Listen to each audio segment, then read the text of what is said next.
Hello, welcome back to this channel. My name is Dave and this is Dave Media. President Emmanuel Macron is in Nairobi for the Africa Forward Summit. 11 agreements have already been signed, $1 billion in potential investment and enough handshakes to fill the KICC. To the world, it looks like progress. To the cameras, it looks like a partnership.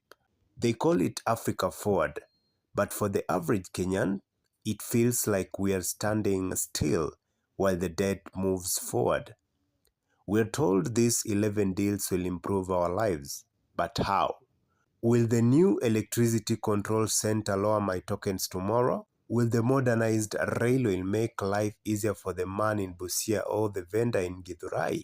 You hear the anger in the streets. This is a call to the man called himself Emmanuel Macron. Let me give you a very small advice, Macron. When you are invited to African land, invited to the Republic of Kenya, you are invited as an individual with your idiot, William Samoei Ruto. Nevertheless, in Kenya, we are not trained to be a Francis. We were not colonized to be a Francis. Therefore, when you came in this land of Africa, you should be so much disciplined rather than to tell Africans who are born in the great land which feeding your country like motherfucker.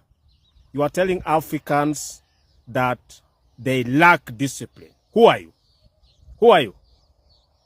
If I to be a president of Republic of Kenya, and maybe you invited me, or your colleague in Europe invited me, would you see that character which you applied yesterday? I telling the Europeans that they lack discipline. You lack discipline, my brother.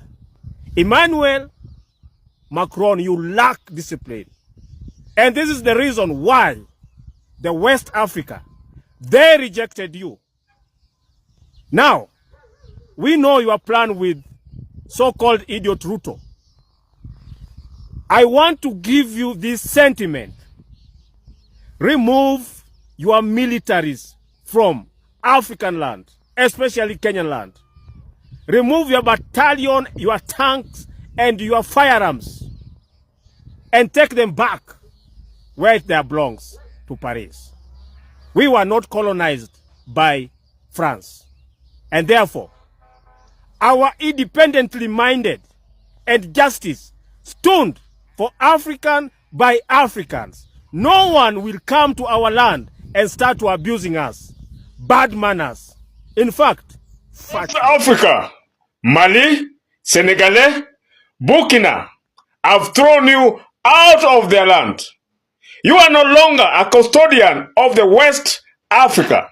Therefore, Emmanuel Macron, I'm telling you this.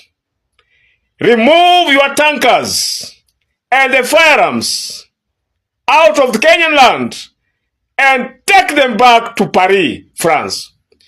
Kenyan is not a territory of France either. Kenyans, they don't know how to speak Francais. This is an order. Emmanuel Macron, remove yourself from the Kenyan territory. And this is the reason why I said William Ruto must resign, because he deals with idiots. Idiots. Idiots. Emmanuel. People are tired of being told that sovereignty is shared when it feels like our independence is being auctioned off. We aren't colonized by France, but suddenly it feels like we are becoming a Western outpost. Why the sudden rush to Nairobi? Is it because they were rejected in West Africa and now they need a new Anglophone hub? President Macron, President Ruto, we see the signatures, we see the suits, but we also see the frustrations. Kenyans don't want assistance. We don't want patronage. We want a government that prioritizes its own people over international optics. I'm Frederick Wanjala from Div Media. Tell me in the comments, does this summit represent you, or is it just another grand show? Don't forget to subscribe. Let's keep talking.